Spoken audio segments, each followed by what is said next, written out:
So good day mga lods, no? So today is Saturday. So this is the first day of 28-day maintenance. So saan niyo ako mga lods deworm. Yun ang first day ng ating 28-day maintenance.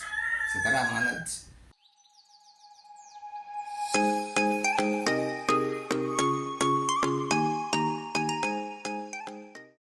So ayan mga lods, no, makikita nyo it's mag 4 AM na. So dito sa aking munting manukan is madaling araw tayo nagdi-deworm. So tara mga lods sa labas at set up natin.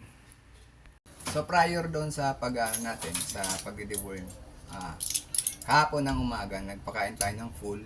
Yung pakain haluan natin ng dextrose powder. Then nagay tayo ng painom na water soluble na multivitamins yung may electrolytes.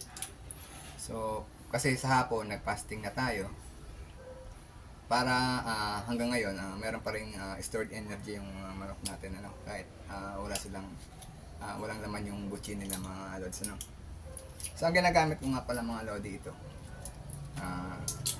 So marami namang pang deworm sa merkado. So ito yung hiyang ko. So hindi ko in-endorse pero ito yung astig.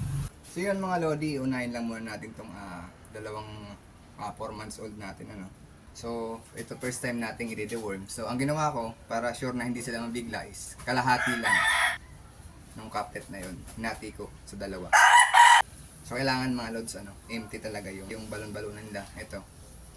Para sure na mga lods, effective yung ibibigay natin na gamot.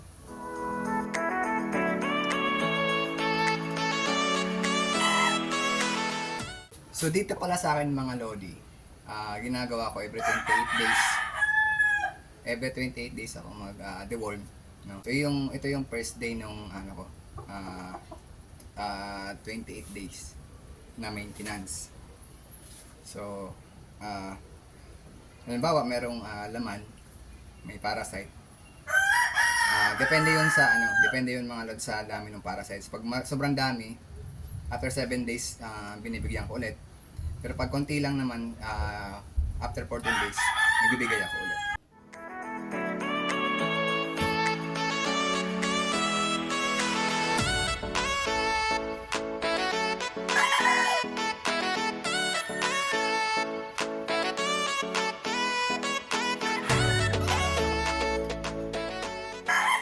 So after natin mga lods mag-deworm, mamayang umaga, mga 6 AM ako nagpapakain, 6 to 6:30. So, ang ibibigay lang natin mga lods na pagkain is mga 50 to 70% lang nung usual na binibigay natin para magtunaw or hindi mabigla yung sistema ng mga alaga natin mga lods.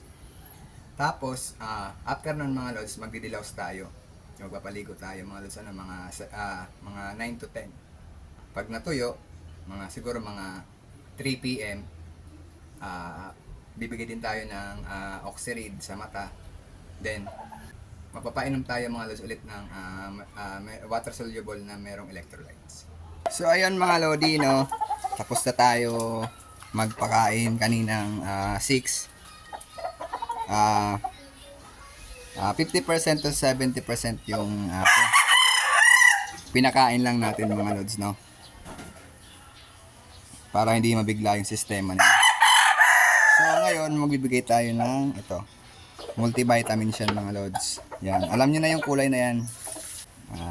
Painom tayo para mabilis makarecover sila mga lodi.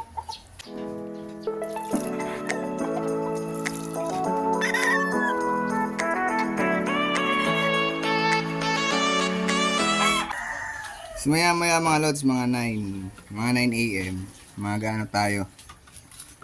Magpapaligo naman tayo. So ayan mga lodi, it's 9 AM na po. So ngayon naman is magdidilaws tayo. Papaligo tayo ng ating mga alagaan ng mga lods. So pagpasensyaan nyo na po at medyo maingay dito sa aking munting backyard mga lods. So dito sa akin mga lodi, ang ginagamit ko is ito ulit. Yan. So marami kayo na lang pumili mga lods ng gusto nyong pang dilaws, no? So, ito-dissolve ko lang dyan mga lods. It's good for 10 heads na po yan. Then mga lodi, no, diskarte ko is hugasan ko muna dito yung alaga natin. Diyan. Babasahin ko muna dyan. Dyan ko muna lilinisan na ng mga lods bago natin ilulublob dyan. So, ganun yung diskarte ko mga lodi.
So ayan mga lodi, no, tapos na yung pagpapaligo natin.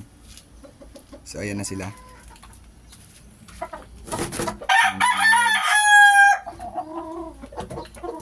So dito mga lods na natira, lalagyan natin yan ng bleach, tapos ipanghugas na lang natin dito mga lods sa, sa mga kulungan. Ayan, tapos na rin tayo mga lods, maglinis na mga lods. So yung tirang pangdilaws natin, nilagyan natin ng bleach, tapos yun yung panglinis natin sa mga kulungan. So mga lods, sa naman sa pag-drops o sa eye drops, ito yung ginagamit ko mga lodi. Ito yung Oxyrid. So again mga lods, hindi ko to ini-endorse, pero sila lang ata ang merong ganitong panglagay sa mata ng ating mga alaga So hindi ko na ipapakita mga lodi kasi medyo mahaba na yung ating video. So yun yung ginagawa ko sa day 1 ng 28-day maintenance ko, no. Then after 1 week mga lods, naman ako, declogging. So ito naman ang gamit ko mga lods, no. So Bactidol. Yan. So 5 ml mga lods, gamit itong hiringgilya na to. Gamit itong hiringgilya na yan.